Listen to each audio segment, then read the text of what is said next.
Hello, magandang gabi. Maikling video lang to. Kasi I'm so busy. Dami akong kliyente. Singit ko lang to. Ihahabol ko lang to kasi hindi ko na-react nung isang araw. So, meron dito. Ano yun? So, meron dito, no? Ito, sabi ganun dito. Kung sino ka man layuan mo nga. Alam ko matagal na itong video na to. Nag-resurface lang. Well, pagpatuloy natin, no? 10 p.m. papauwi na kami ng probinsya. Nang biglang magutom ang aking anak sa bus stop. Buti na lang at may cup noodles at pagkain sa terminal. Kaya dali-dali kong bumili. Total, lilima pa lang tao laman ng bus kasama ang driver. Nung nagpapaluto ako, nakita ko ang anak kong kumakalampag sa bintana. Akala ko may ipapabili lang. Pero hindi, mukha itong nakakatakot. Di makapagsalita. Maya-maya di ko alam kung namamalikmata ba ako or illusion lang, pero nagulat ako. Panoorin ang video. May video daw.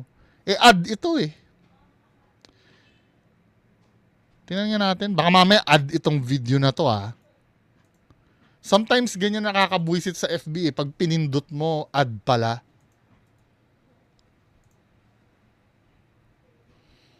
Sabi ko na ad eh.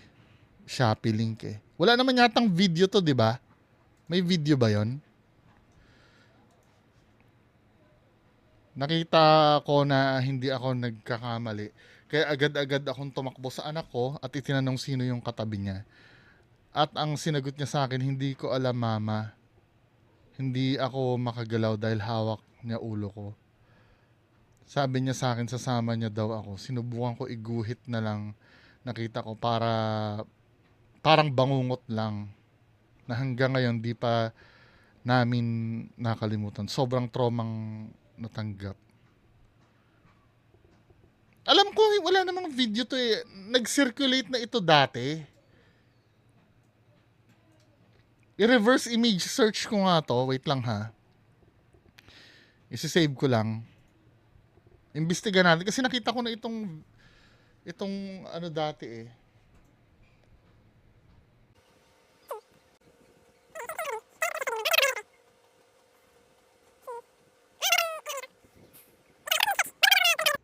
So ito, nagkaroon na ako ng lead, no? Doon sa original na nireact nating post, January 14 in-upload siya. Ngayon 2026. So ito yung istorya, no? Kung sino ka man, layuan mong anak ko. So ang istorya dito, nagugutom daw yung anak niya sa bus stop. Buti na lang, may cup noodles at pagkain sa terminal. Kaya dali-dali akong bumili. Total, lilima palang tao laman ng bus kasama ang driver nung nagpapaluto ako. But naman, dito pa nga lang medyo na red flagan na ako eh. Cup noodles ipapaluto mo, hot water lang naman. 'Di ba?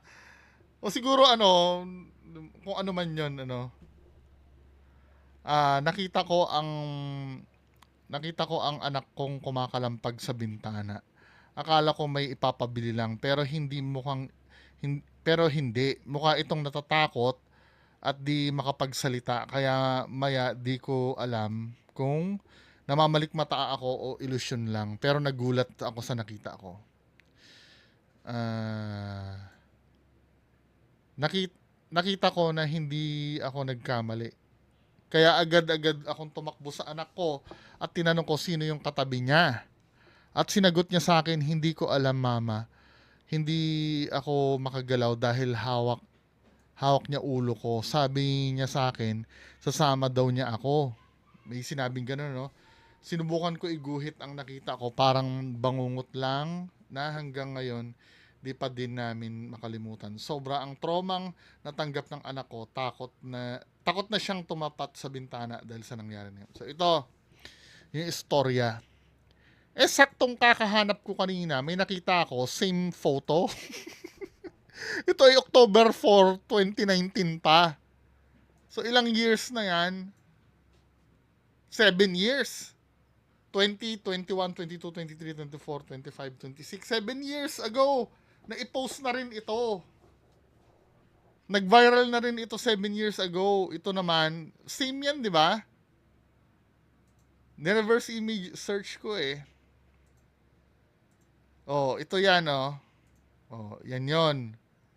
Tapos ito yung video na nag-viral nung dati yan. So, same video no. Ang istorya naman dito, ito yung caption, assembly time na yan, lumabas ng bus si ER para mag-vape. Ito naman, ang dahilan naman dito para mag-vape naman. Pinicture niya si Venice. Tapos sinend niya sa akin sa messenger. Tinawagan ko siya agad. Sinabi ko, sino si Venice sa picture? Dalawang Venice yung nasa picture. Magkaiba ng pwesto. Sabi niya, ha, anong pinagsasabi mo? Chinek ni ER yung sinend niya at agad niyang binalikan si Venice sa loob para umuwi na sila.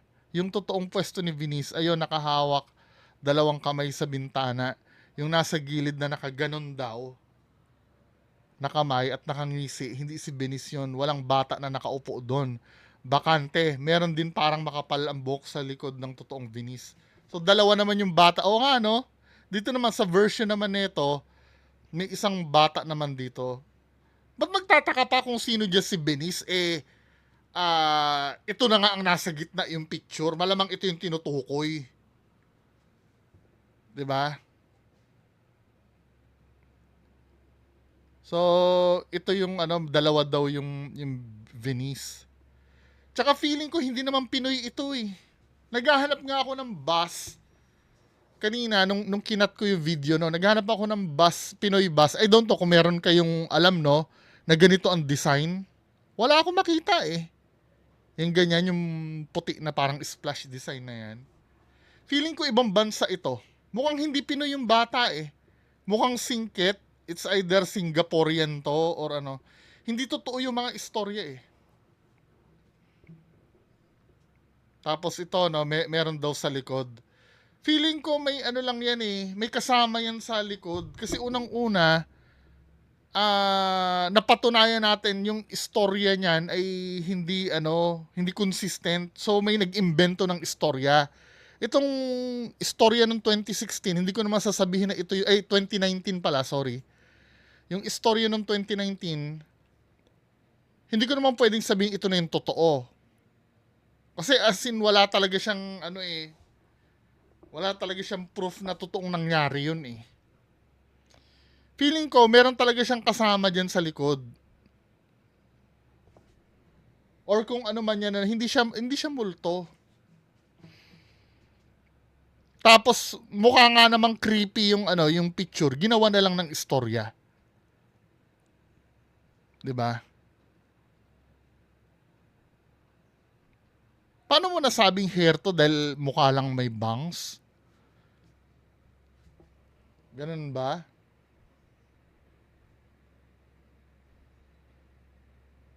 Baka naman may katabi lang talaga yan sa likod.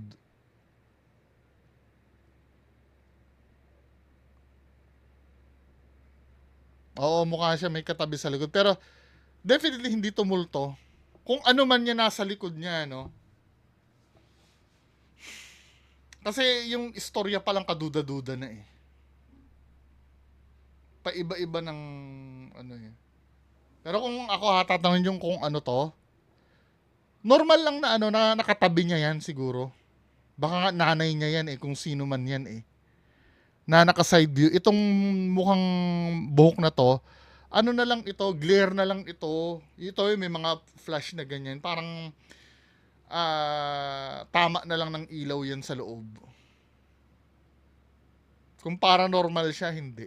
Kasi do sa 2026 version, hindi naman minimension itong babae na to sa tabi eh. Feeling ko bus talaga ito ng yung field trip ng mga bata.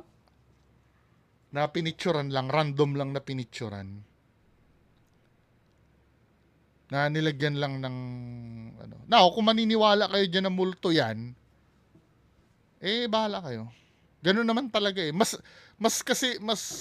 katanggap-tanggap kasi sa mga tao na multo agad 'yun kaysa i-explain, 'di ba? Anyway, 'yan lang pag-uusapan natin ngayong gabi. Magandang gabi sa inyong lahat. Bye-bye.